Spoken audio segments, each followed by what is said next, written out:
Pennsylvania 7, for those of you who don't know. We're here to bring attention to the Access to Family Building Act, which is a bill that I drafted in the year following the Dobbs decision. Today, the Senate is holding a vote on the companion to that bill. The Access to Family Building Act would protect families across America from extreme judges and politicians who want to tell them how and when and whether they can start or grow their families, specifically when it comes to utilizing assisted reproductive technologies. Women's autonomy to make their own medical decisions should not be up for debate, and their bodies should not be pawns used by politicians to score cheap political points. We've seen the attacks on reproductive health care that have happened in the wake of Dobbs.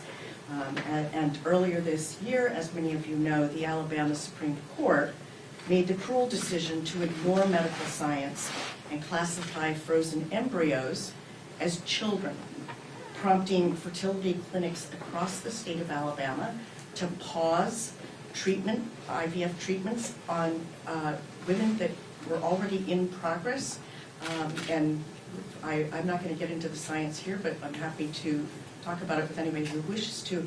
IVF is a process. It is a long process. It's not something that you just go to the doctor one time and this happens. So having to pause, and it's expensive, it's painful, and it's very drawn out. And so this pause in women's treatment across the state of Alabama was devastating.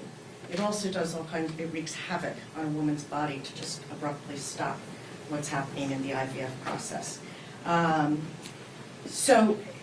in addition to that, it just threw the lives of couples across the state into disarray, people who were longing and hoping for children. And IVF, for most people who use it, is close to a step of last resort, if not the last resort. So these are people who had already gone through long, arduous journeys to get to where they were.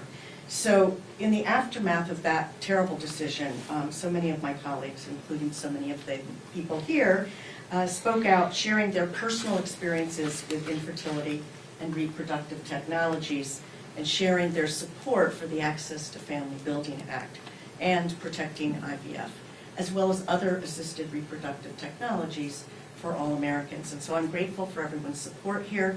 It's time, I believe, for Americans to see where all members of the House of Representatives stand on this critically important issue. We've heard a lot of noise from people who say they don't agree with the Alabama decision, and yet they have not rushed to sign on to this bill. And when I say people, I'm talking about my colleagues across the aisle. Right now we have 4 Republicans who have signed on, and yet many, many claim to support IVF. So words of support are nice to hear, but Americans need action, not empty promises. And so I'm asking my colleagues on both sides of the aisle to put their money where their mouth is. Join me as a co-sponsor of this bill, and let's get this to a vote on the House floor. And just on a personal note, I have to say that being a parent to my 2 adult children, Clay, who's now 31, and Adrian, who's 28, is the greatest joy of my life. They are my rocks. But I, too, struggled with infertility for years before I had my firstborn. I remember it all too well, even though he's now 31 years old.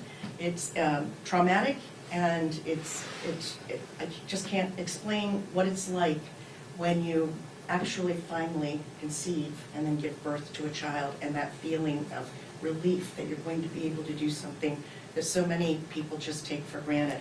So I'm really thankful that when I underwent this, when I was hoping to grow my family, I had access to multiple forms of reproductive technologies, not all the forms they have now, but even so, over the course of my struggle with it, I went through heartbreak, fear, desperation, this feeling of this is never going to happen for me and my husband.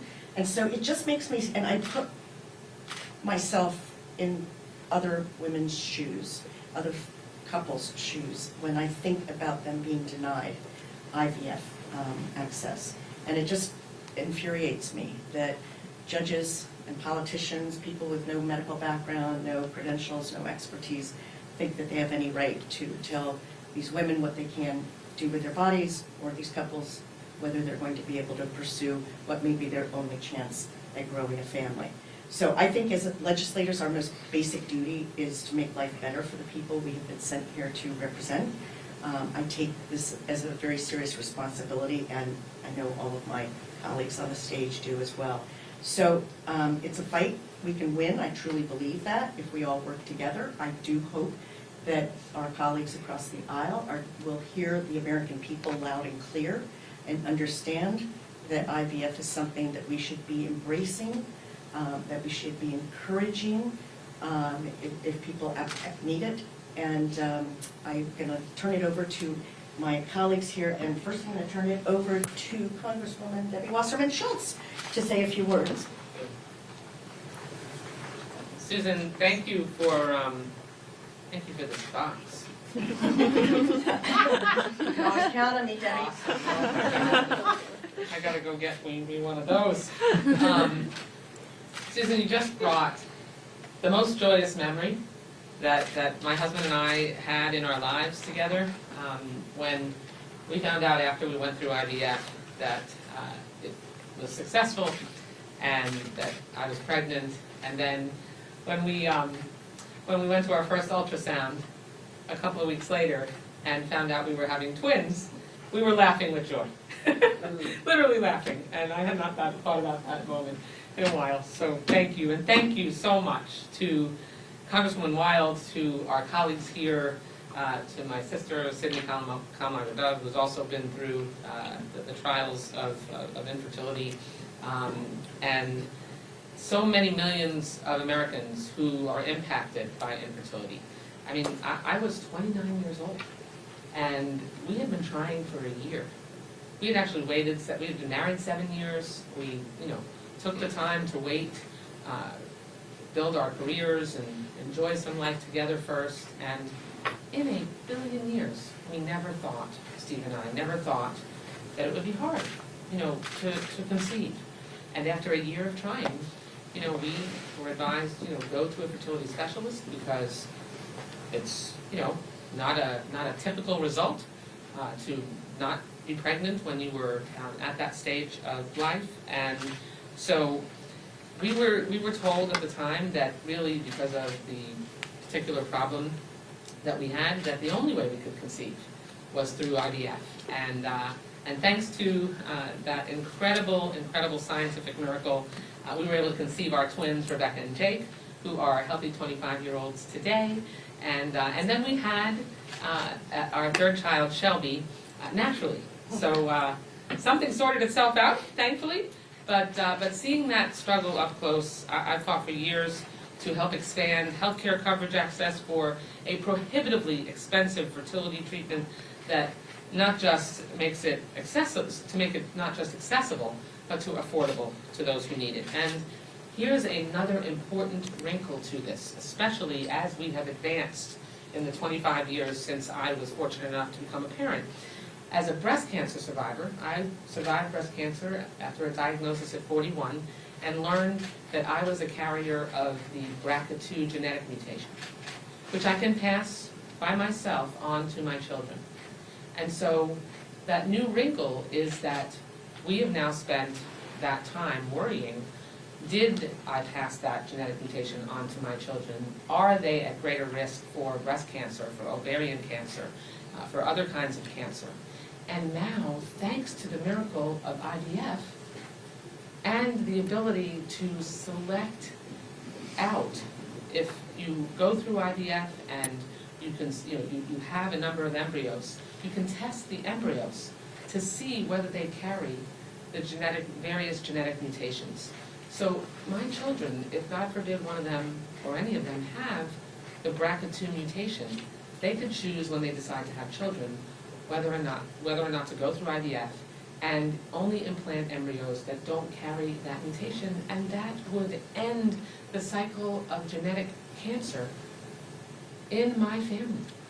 So if you prohibit IVF, not only are you stopping people from being able to have families and interfering with the most personal, private decision that a couple makes, or that an individual makes if they choose to have a child on their own, you are also preventing the life-saving ability to stop cancer and other diseases in their tracks.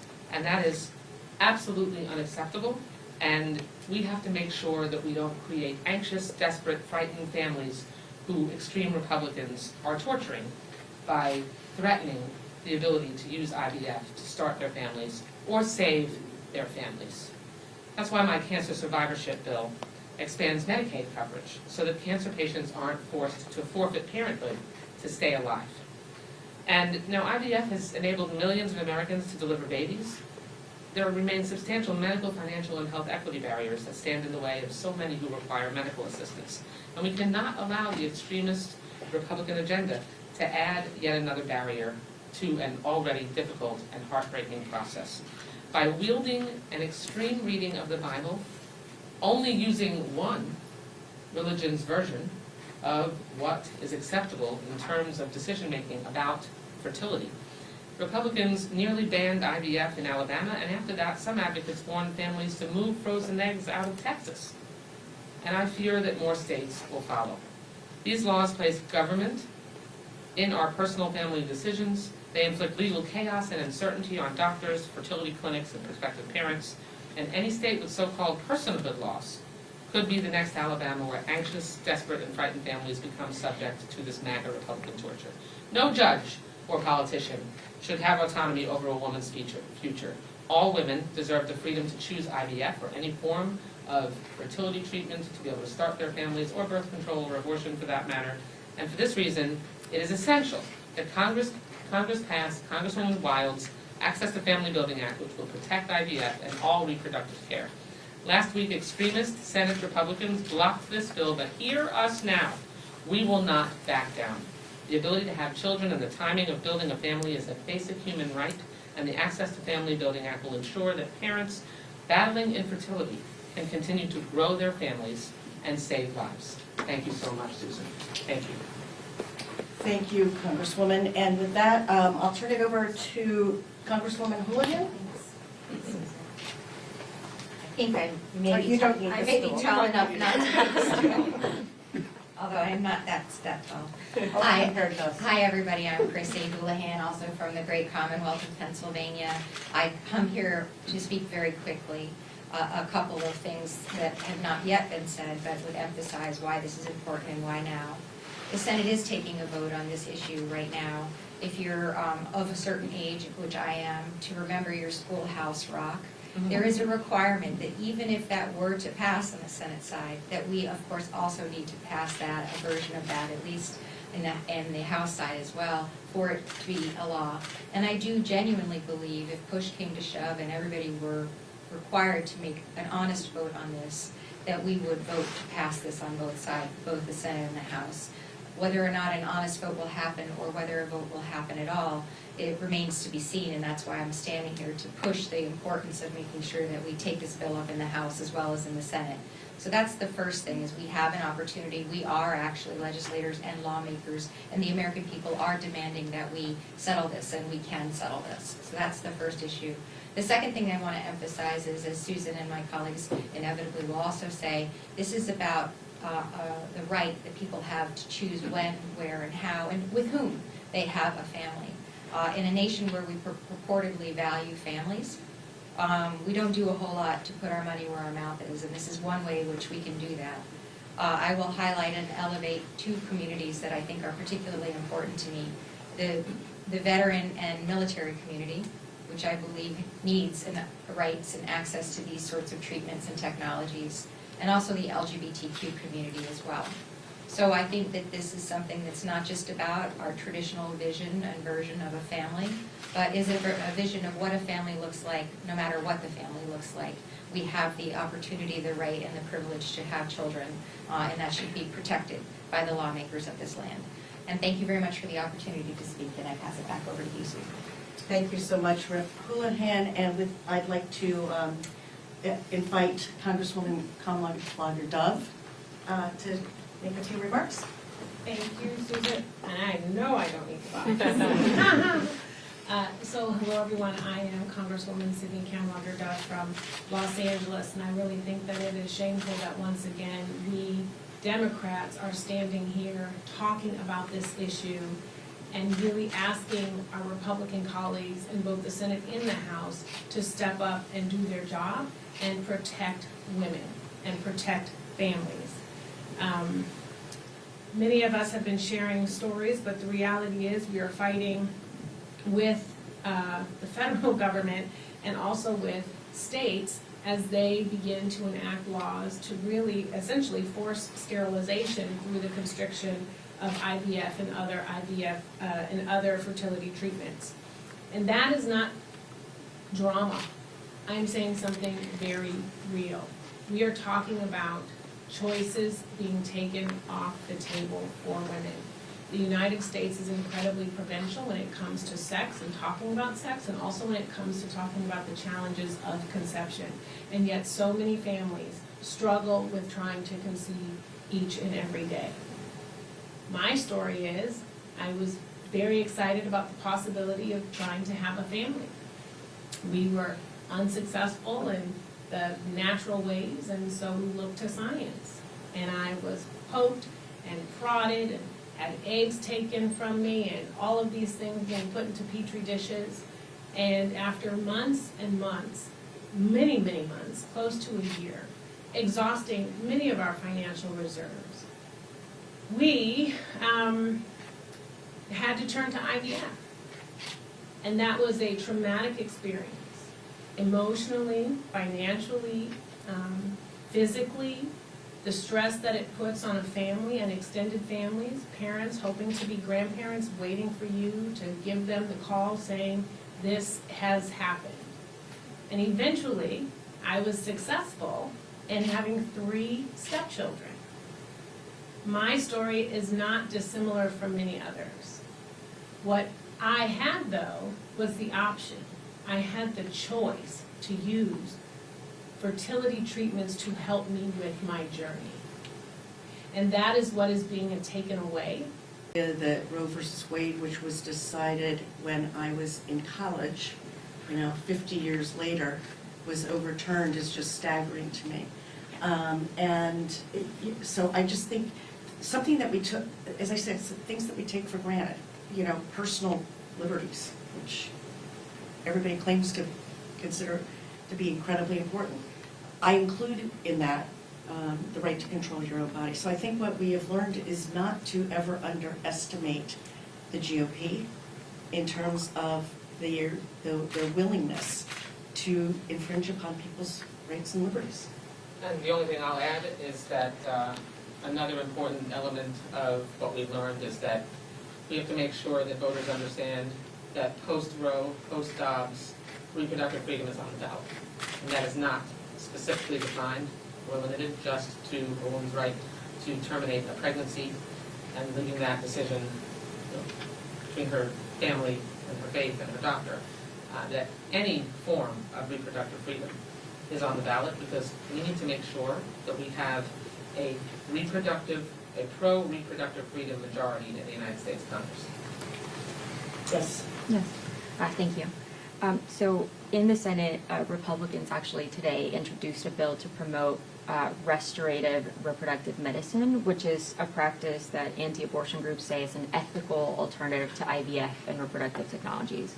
And while also saying that they don't oppose IVF. And so I wanted to get your reaction. Is it something that you think you can work with Republicans on? I have not seen that proposal yet. I will tell you that in the House, we had at least one Republican colleague who introduced what was supposed to be her version of protecting IVF, and it turned out to be a completely non-binding resolution, a statement of support, which doesn't do anybody any good if their rights are being taken away. So I'd have to look at it. I don't know. I'm happy to work with anybody on this issue, but I am skeptical about whether it does what it needs to do. Yes. I have a two-parter, if that's okay. How about the first part, and then I go to somebody else? Sure. The handful of Republican co-sponsors that you have on this bill, have you spoken to them about a potential discharge petition to force a floor vote? I'm in the midst of doing that. A couple of them I haven't been able to find on the floor. I've spoken to a couple of them. They're aware that we are considering that. We would, if we have to do that, we will go the discharge petition route, but you all know that, discharge petitions are challenging. We've got to get 218 people to sign. We have 213 Democrats as of last count, so if we got all the Democrats and the 4 Republicans who have signed on, we're still short 1.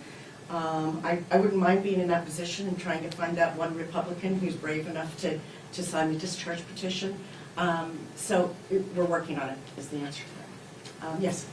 So, thank you, Congresswoman. So Donald Trump met with congressional Republicans today, and he has notably come out and said that he does support IVF in the wake of the Alabama ruling. I'm wondering how you think that bodes, both for today's Senate vote and for your bill in the House. I hope that it bodes well for the Senate vote. I didn't hear his remarks. I've read, this much, I know that President Trump has said that in the past, in fact, shortly after the Alabama decision, he made remarks like that, and yet we haven't seen anything on the GOP side that's meaningful and substantive on this issue. So, as I said in my remarks, actions speak a lot louder than words, so I hope his comments, I didn't hear them, but I hope they're helpful to the Senate vote today, but who knows. And will it get a vote in the House? Under today's leadership in the House, absent a discharge petition, it's very hard to imagine this coming to a vote. And I'll just add, comments are not codification. We need codification, not comments. Because the only way that we can ensure that women's reproductive decisions aren't further eroded, like they were completely obliterated with Dobbs, is to put it in federal law and ensure that, like Congresswoman Wild's bill does, ensure the right to making your own family planning, family building decisions, including IVF, that are protected in federal statutes. Yes, sir. You talked a little bit about this, but can you tell me how you sort of get a vote on this, or what's the plan for kind of generating this as getting support for it? I was curious, what is the scope of it? Well, the plan is, first of all, to get as many co-sponsors as possible on the bill, and that is still a work in progress. And then secondly would be most likely in this Congress to do it by way of discharge petition. But as I said before, I need to make sure that we have enough support on the Republican side to make that a meaningful exercise. I do think that putting a discharge petition forth, which we have not yet, would put a tremendous amount of favorable pressure on the Republicans who have co-sponsored it. I think there's a reason they co-sponsored the bill. Their voters support IVF. And I will tell you, I know just anecdotally from talking to people in my district, this is really not a political issue. Senator Romney is the one who said that he would have fewer grandchildren if it were not for IVF. This is something that really has legs on both sides of the aisle. So I think that may be the only strategy that we can employ this Congress. In January, we may approach it differently. Yes, sir.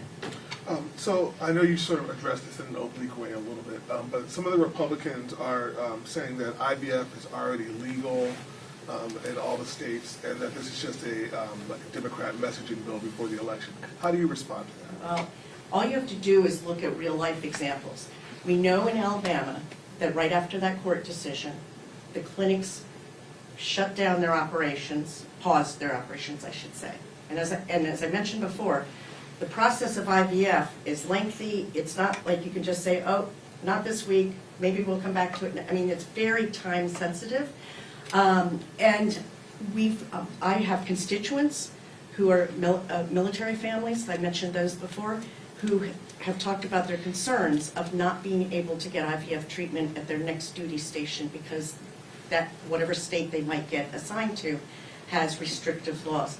The problem is that without the certainty of federal codification, you are leaving it up to the whim of state courts, state legislators, which gives nobody any kind of confidence about what they can do in this area. And that's why it's so important. This is not a messaging bill. This is literally about one of the most fundamental rights we have, which is to start and grow a family.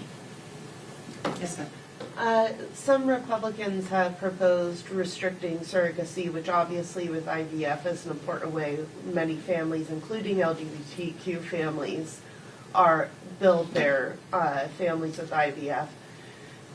Is this bill planning to expand to protect surrogacy as well? We haven't looked into that yet. I don't know. I don't know the answer to that. Yes. Thanks, Congresswoman. You mentioned this issue kind of has legs on both sides. Why do you think it's been hard for both Republicans and Democrats to come to some kind of compromise? Because there are organizations out there that are lobbying, the folks who believe that life begins at conception, at the moment of conception, are out there lobbying my GOP colleagues very, very hard in a very threatening kind of way. I suspect that most of my colleagues on the other side of the aisle are not fundamentally opposed to IVF, but they are afraid of the power of organizations to go out there and misconstrue their support for this. I think if they listen to their electorate rather than listening to lobbying organizations, they will find that their electorate is widely supportive.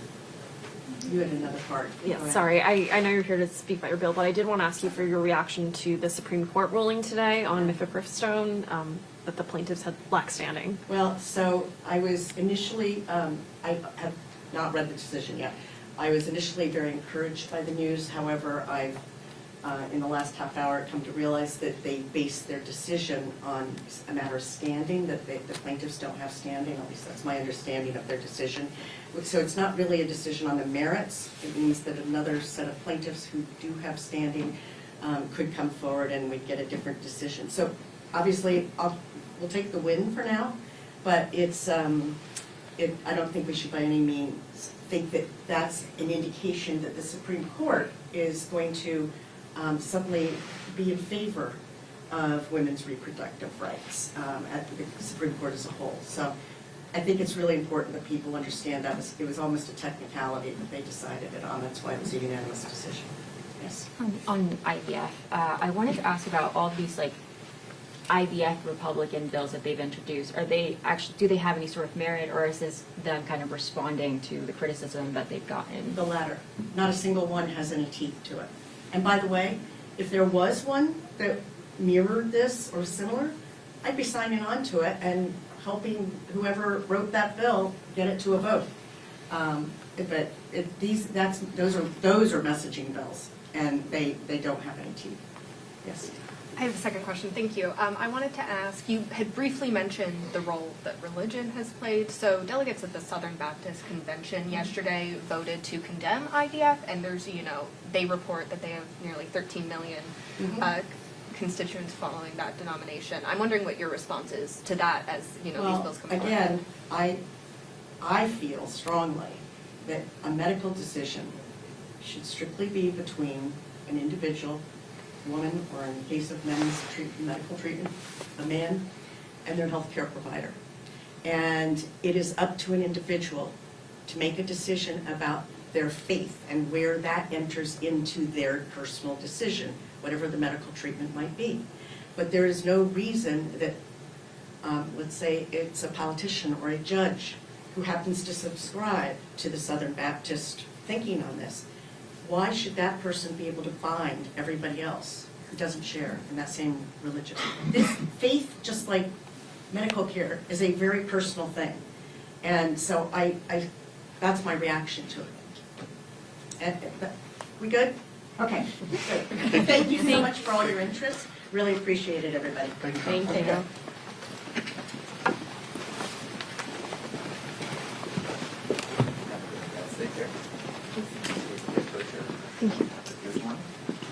Yes, absolutely. And I myself got to head off, but all Thank you so much for your help. got to swing over. I will be with the editorial on the Senate side.